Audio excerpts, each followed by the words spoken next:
Olá, turma. Eu sou a professora Sandra, a professora de História, e hoje nós vamos discutir um pouco, fazendo uma contextualização geral do que nós estudamos, durante esses 4 módulos da disciplina de História.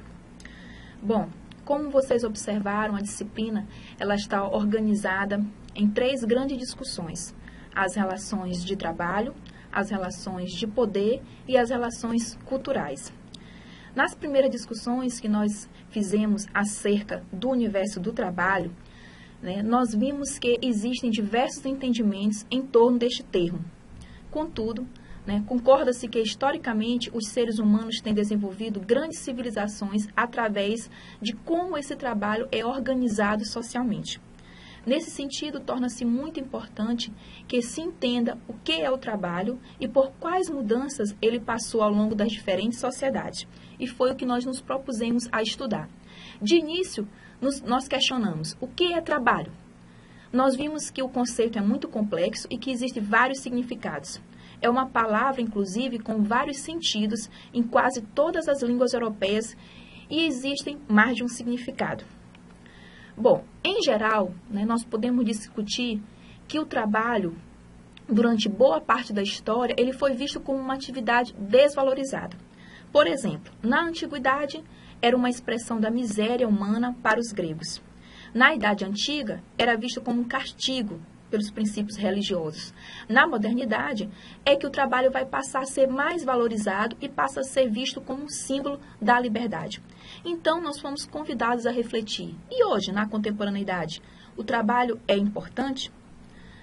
Bom, no mundo do trabalho, hoje, atualmente, nós podemos entender que a ideia de trabalho é que todos têm que trabalhar, que a vadiagem deve ser reprimida. Logo, o trabalho assalariado se impõe como uma condição da existência humana. Então, a luta hoje é pela sobrevivência e, como tal, o salário tornou-se algo extremamente fundamental. Com a consolidação do capitalismo, a classe trabalhadora, então, passa a se organizar e passa, inclusive, a reivindicar alguns direitos civis, políticos e sociais, como nós vamos estudar ao longo dessa apresentação. A princípio, o mundo do trabalho foi estudado no nosso módulo, vendo como ele foi organizado nas diferentes sociedades. Apresentamos, por exemplo, como o mundo do trabalho foi organizado nas sociedades chamadas como teocráticas. Sociedades que giravam em torno de uma religião, onde a religião tinha um papel extremamente importante. Para exemplificar, nós estudamos os casos do Egito Antigo, dos astecas, dos maias e dos incas. Em relação ao mundo ocidental, vocês devem estar lembrados que nós estudamos um pouco sobre a Grécia e Roma. Em todas essas sociedades antigas, nós podemos ver alguns aspectos comuns, como, por exemplo, a base da economia, que era a agricultura. E em todas essas sociedades também a existência do trabalho escravo. Não igual, é lógico, ao trabalho que nós vamos estudar agora na modernidade, o período colonial, mas um trabalho onde essas pessoas também eram exploradas. Em geral, esses escravos eram prisioneiros de guerra e foram utilizados em vários tipos de serviços, inclusive os serviços domésticos e as grandes obras que marcam a história dessas civilizações. Então, foi muito importante nós observarmos como essa presença do trabalho se deu nessas grandes civilizações. Já na época medieval, nós vamos ver que o trabalho também será a marca de uma sociedade que nós vamos conhecer como sociedade feudal.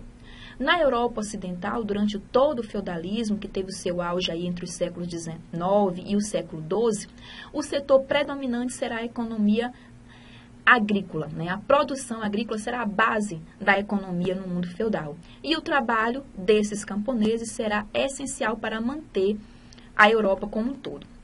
A sociedade, como vocês devem ter estudado, viram que ela está dividida em uma sociedade de classes, onde o rei está no topo, no meio, com muitos privilégios e sem exercer nenhum tipo de trabalho considerado um trabalho mais pesado. Nós tínhamos a nobreza e clero, que eram povos privilegiados e que não pagavam impostos. Enquanto que o povo, que era a grande massa da população, era quem sustentava clero, nobreza e todo o reinado com o seu trabalho, inclusive trabalhando nas grandes obras públicas. Então, sempre o povo, mais uma vez aí, sustentando a sociedade. Em seguida, nós passamos a estudar um pouco sobre como essas relações de trabalho se deram no processo de construção do trabalho assalariado. Bom, nisso nós fomos convidados a refletir um pouco sobre a questão do trabalho escravo ser algo proibido por lei aqui no Brasil. Nós sabemos que isso nem sempre foi uma realidade. A escravidão existiu em inúmeras sociedades desde a antiguidade, como nós estudamos no módulo anterior. No entanto, nós agora iremos discutir um pouco sobre como esse modelo foi sendo substituído pelo trabalho assalariado. No entanto, é sempre importante lembrar que ainda existe muitos trabalhadores sendo explorados ainda nos dias de hoje.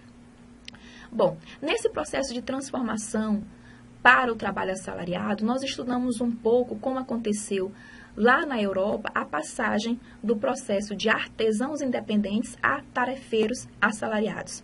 Ou seja, a partir dos séculos XII e XIII, com o progresso das cidades na Europa e o uso do dinheiro que voltou a circular devido às atividades comerciais, os artesãos tiveram a opção de abandonar a agricultura e viver do seu ofício, ou seja, do artesanato.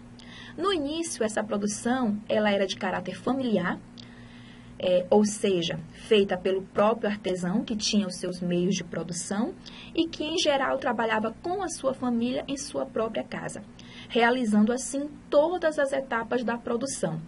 Não havia, então, uma divisão do trabalho. Já nos séculos XII e XIII, a produção artesanal estava sob o controle das corporações de ofício. O que eram essas corporações de ofício? Eram uma espécie de associações econômicas que buscavam promover e proteger os interesses de uma determinada categoria profissional. Ou seja, foram associações organizadas para valorizar o trabalho desse artesão. E foram dessas associações que mais tarde irão evoluir para o que hoje nós conhecemos como sindicatos. Com a expansão das atividades comerciais, que irá acontecer por volta do século XV, nós teremos a necessidade de aumentar a produção de mercadorias. Com a maior utilização, por exemplo, da moeda e ampliação das redes comerciais e o fortalecimento dos mercados nas cidades, vai se tornar cada vez mais comum a utilização da mão de obra assalariada. E é nesse cenário que nós teremos a constituição do sistema de fábricas, que será muito importante nesse contexto. No século XVIII, simultaneamente ao processo de assalariamento, irão surgir algumas inovações técnicas que irão melhorar a produção. Por exemplo, as máquinas a vapor, os teares mecânicos, entre outras. O trabalho, então, vai mudar de pequena escala para grande escala, num espaço muito maior, especificamente dedicado a este trabalho, ou seja, a fábrica. Então, o dono da fábrica torna-se aí também proprietário da matéria-prima e das ferramentas para a fabricação dos produtos. O trabalhador passou, então, a vender a sua força de trabalho, perdendo, assim, o controle da produção, que passava agora para o capitalista. Nesse cenário das fábricas, nós destacamos neste módulo quanto foi importante e quanto foi presente o trabalho infantil e feminino, que eram extremamente explorados nesse setor. Além de executarem todas as atividades semelhantes ao que os homens adultos executavam, no entanto, esses trabalhadores infantis e femininos recebiam bem menos, o que não deixava de ser uma grande exploração. Continuando, ainda nesse contexto das relações de trabalho, nós passamos a discutir um pouco sobre a transição do trabalho escravo para o trabalho livre, principalmente aqui na América. Então, nós estudamos dois contextos, o contexto brasileiro e o contexto estadunidense. Bom, nós sabemos que o projeto de expansão marítima europeia, que ocorreu a partir do século XV, vai permitir com que aquelas grandes potências europeias, principalmente Espanha e Portugal, venham a conquistar novas terras e novas sociedades, entre elas a América. Esse trabalho de colonização da América, ela vai se dar preferencialmente com a imposição do trabalho escravo. De início, por exemplo, aqui no Brasil, a colonização vai iniciar com a exploração de uma árvore que deu nome ao nosso país, o pau-brasil, e a exploração desta árvore será feita utilizando o trabalho indígena. Início, através do escambo, que vocês devem estar lembrados que é aquele trabalho onde ocorria uma troca, né, do trabalho, da força de trabalho desses indígenas por alguns produtos sem muito valor. No entanto, depois, a imposição da escravidão aos indígenas. Pela dificuldade de adaptação à cultura branca, muitos indígenas acabaram fugindo, morriam de melancolia e cometiam suicídio, além de promover revoltas contra esses colonizadores. Como o trabalho africano, a mão de obra africana, escrava, também nesse sentido significava um maior lucro para aqueles que traficavam esses negros, nós vamos ter a substituição, né, por etapas desse trabalho escravo indígena para o trabalho escravo africano. A instituição da escravidão aqui no nosso continente, ela vai se dar por várias etapas. É importante nós destacarmos que o tráfico negreiro sempre foi um negócio extremamente lucrativo. Utilizaram do comércio de escravos africanos para solucionar os problemas da mão de obra aqui nas colônias americanas. Entre os séculos XV, XVI até o século XIX, em torno de 10 a 12 milhões de africanos foram transferidos na condição de escravos para o continente americano, sendo boa parte deles aqui para o nosso país. Como é que se deu o trabalho escravo neste novo mundo, na América? Bom, nas 13 colônias inglesas do norte do continente, os escravos só começaram a ser utilizados em massa na última parte do século XVII. O trabalho escravo encheu os anos do período colonial aqui no Brasil e como prolongamento também foram utilizados em todo o período imperial. Humilhados e submetidos diariamente a vexames e aos castigos corporais, os africanos, sempre que puderam, reagiram ao escravismo. Fugiram, assassinaram, suicidaram-se, rebelaram-se e jamais aceitaram pacificamente a sua condição de escravo. Essa não aceitação, essa revolta, acabou culminando com os processos de abolição. A abolição da escravidão nos Estados Unidos e aqui no Brasil se deu em tempos diferentes. Bom, o processo de abolição da escravidão no continente americano, na verdade, faz parte das transformações que ocorreram na organização política e econômica e que marcaram o processo que nós conhecemos como industrialização mundial.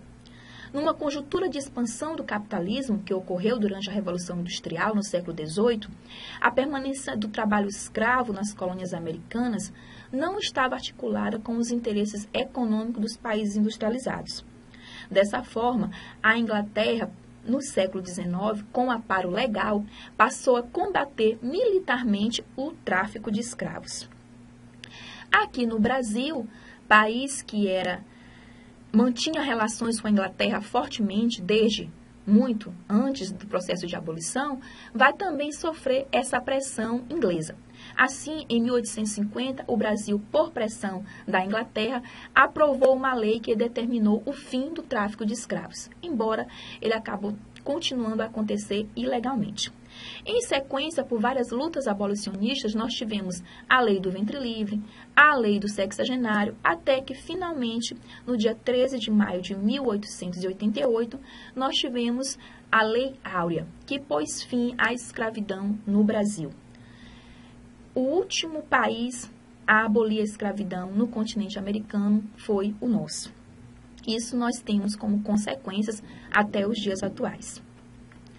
Em seguida, nós começamos a trabalhar um pouco como o trabalho está organizado na sociedade contemporânea. Nós vimos que o trabalho assalariado ele vai ser uma marca, né, deste período. O capitalismo consolidou-se como sistema econômico no século XVIII, com a Revolução Industrial que iniciou na Inglaterra. Para atingir maior produtividade, com menos custos, surgiram algumas teorias e métodos de controle do tempo e do trabalhador. Foi nesse sentido que nós passamos a discutir algumas teorias nesse processo de industrialização. Por exemplo, o Taylorismo. O que foi o Taylorismo? Frederick Taylor revolucionou o mundo do trabalho com seu livro Princípios da Administração Científica, no qual ele apresentou a tese de que, para a maior produtividade, deve existir planejamento das tarefas e aproveitamento do tempo. Estudamos também o Fordismo, quando Henry Ford racionalizou o processo de produção, criando em 1909 a linha de montagem. Estudamos o Toyotismo, que foi o modelo de produção toyotista que se originou no Japão, na empresa Toyota. O trabalho na fábrica foi dividido em etapas e foi necessário que essas etapas funcionassem com fluidez e que o tempo fosse aproveitado ao máximo. Essa era a base do Toyotismo.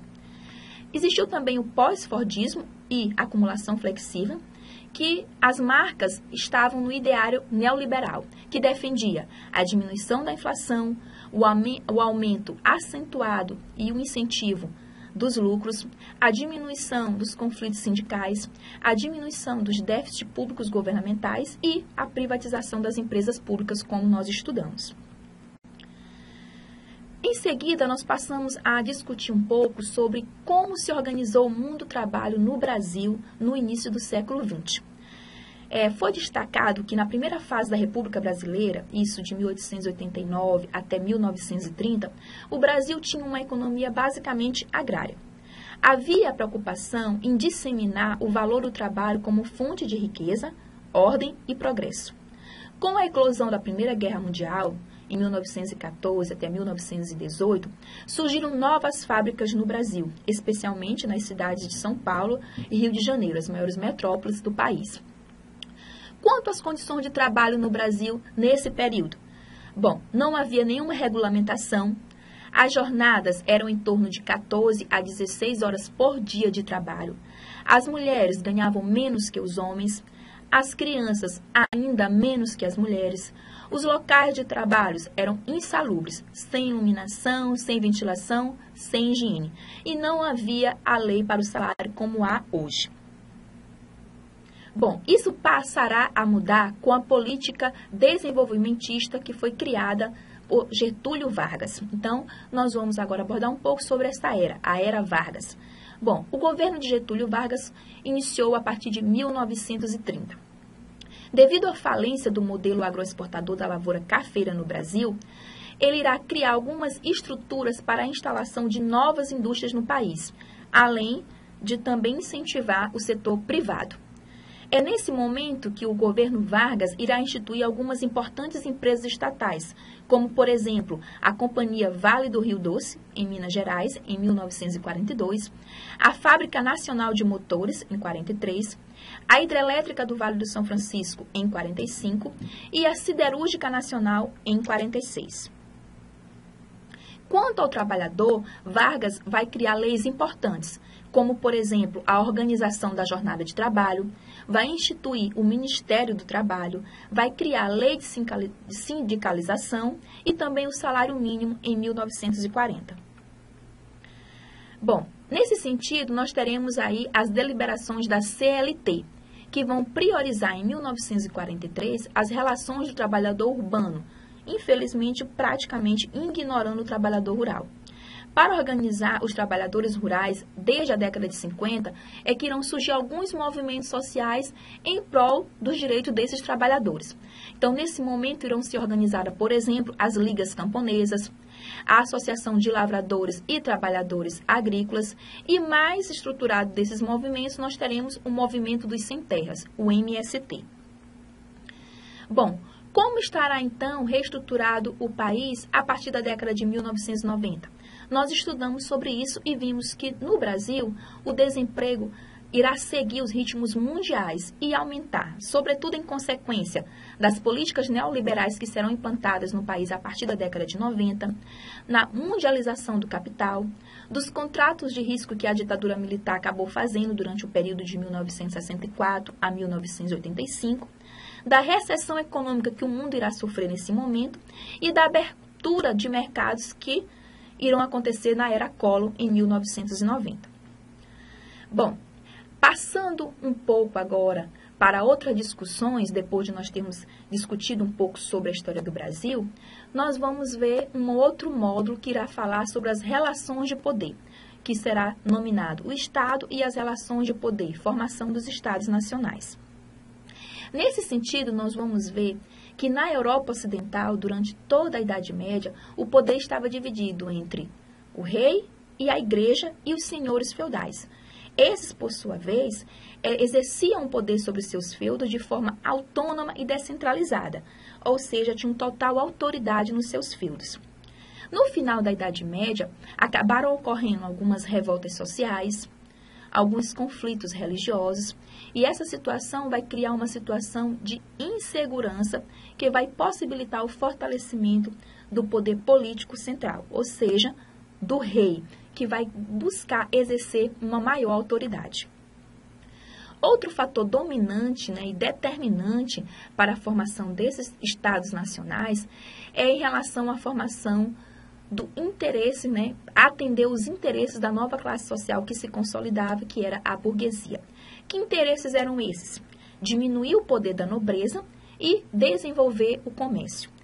Algumas monarquias da Europa Ocidental irão, nesse sentido, aumentar as suas atribuições políticas, reduzindo a participação do clero e da nobreza nos governos. Destes estados modernos, deu-se origem às monarquias absolutistas, que aos poucos constituíram um governo centralizado, onde a autoridade do rei, dentro dos limites de um território, exercia o monopólio da justiça e da arrecadação de impostos, além de possuir um exército próprio. Bom, para defender essas teorias absolutistas, alguns estudiosos se dedicaram a elaborar o que nós conhecemos como teorias. Os principais teóricos absolutistas que nós estudamos, vocês devem estar lembrados, foi Maquiavel, Robson e Rousseau.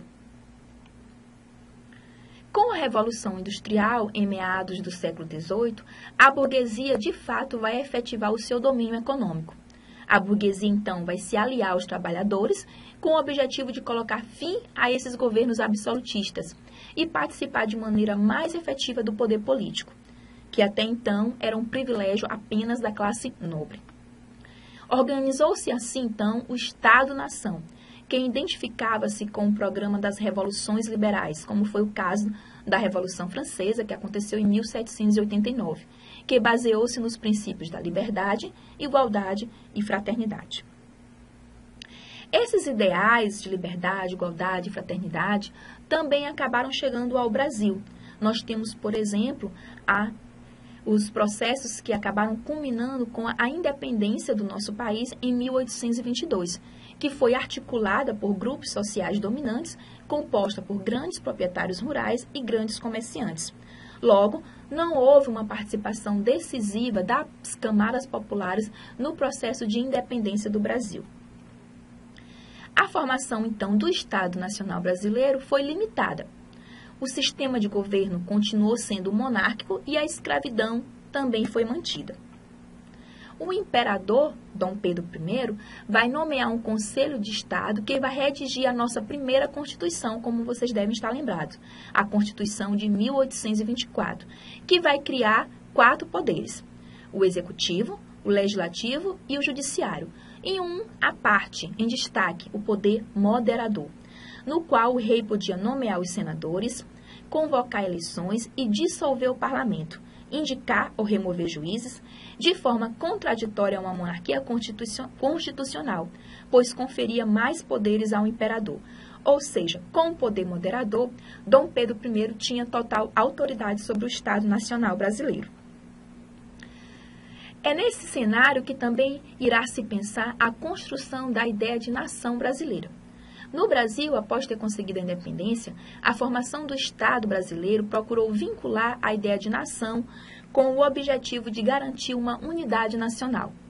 Tanto na literatura quanto em outras áreas do conhecimento, irá se desenvolver a ideia de caráter nacional, de identidade nacional, forjada aí num modelo de nacionalidade que, na verdade, não existia, uma vez que não houve participação do povo na construção desse ideário nacional. Alguns símbolos nacionais serão criados nesse momento, buscando essa identidade nacional, como, por exemplo, nós estudamos o hino da independência, o hino nacional brasileiro, a bandeira nacional, o brasão, etc., alguns símbolos da nossa nação. Após esse módulo, nós passamos a estudar um pouco as relações culturais, principalmente as relações de dominação que aconteceram no mundo ocidental na era moderna. Bom, as manifestações sociais estiveram presentes nas mais diversas sociedades e em vários contextos dos espaços temporais. A sociedade europeia dos séculos XVI até o século XVIII sofreu algumas mudanças culturais, políticas e religiosas que repercutiram tanto na organização do Estado quanto na formação de valores, de conceitos e de ideologias. Um desses momentos teve início na Alemanha, em 1517. Trata-se da questão que envolveu o monge agostiniano e teólogo católico Martinho Lutero e o Papa da Igreja Católica Leão X. Lutero denunciou, através de 95 teses, o que ele considerava irregular na Igreja Católica. Em 1519, ele acaba afastando-se definitivamente do catolicismo e suas propostas provocaram um intenso movimento de transformação ideológica e espiritual que ficou conhecido como nós estudamos, Reforma Protestante.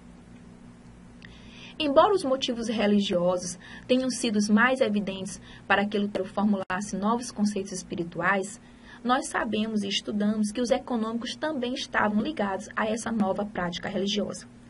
Por exemplo, a população do campo passou a exigir algumas reformas sociais além das religiosas.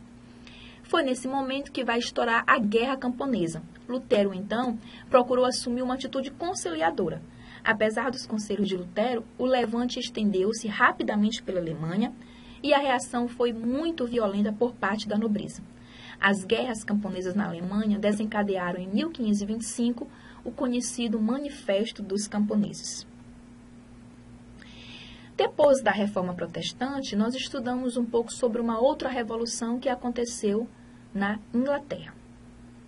Trata-se da Revolução Gloriosa e o triunfo da burguesia sobre o absolutismo.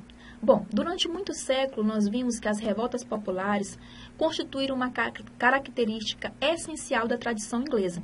Porém, foi no século XVII que aconteceu a primeira revolução burguesa da civilização ocidental, a chamada Revolução Puritana. Nos cursos dessa guerra havia duas forças, a do rei Carlos I e a do parlamento, que era ligada a Oliver Cromwell. Essa fase revolucionária foi encerrada pela Revolução Gloriosa, que deu origem às bases do sistema parlamentarista que estava em vigor até os dias atuais na Inglaterra.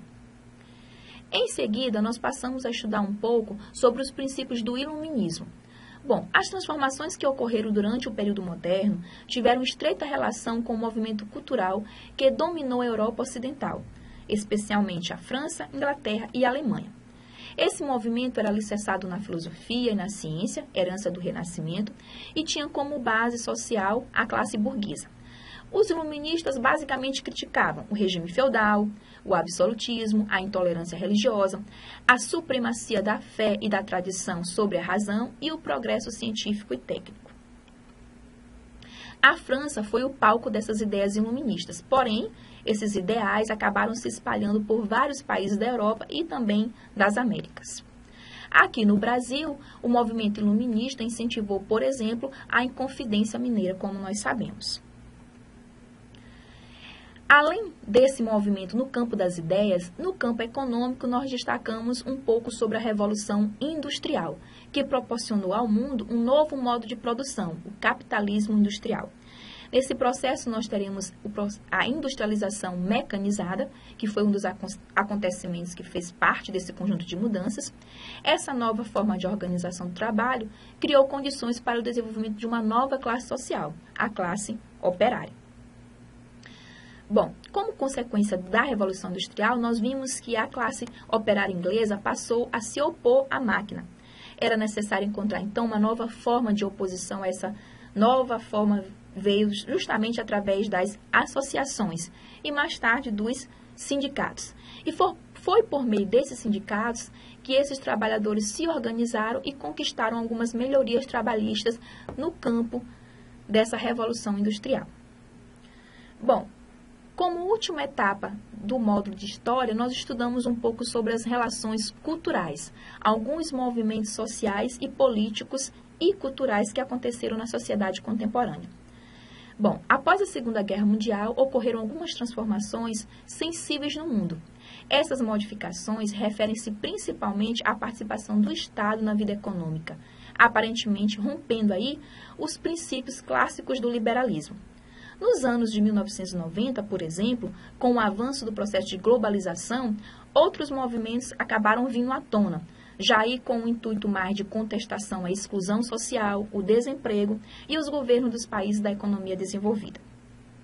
Entre esses movimentos, nós podemos destacar, por exemplo, o dos camponeses e a luta pela terra. A luta pela terra sempre esteve presente ao longo dos tempos, em muitas sociedades. Algumas realizaram reforma agrária, estabelecendo uma divisão mais justa da propriedade de terra, como, por exemplo, ocorreu na França.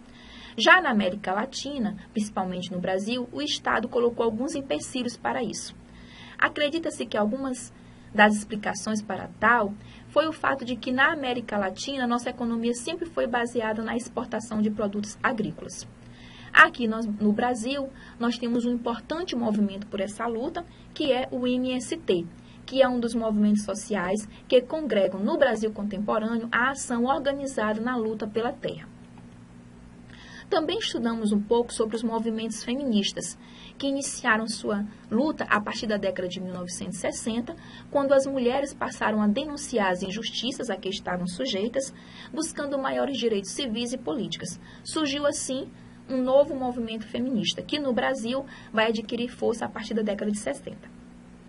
Importante destacar o papel das mulheres também durante a luta que ocorreu aqui no Brasil no período dos governos militares.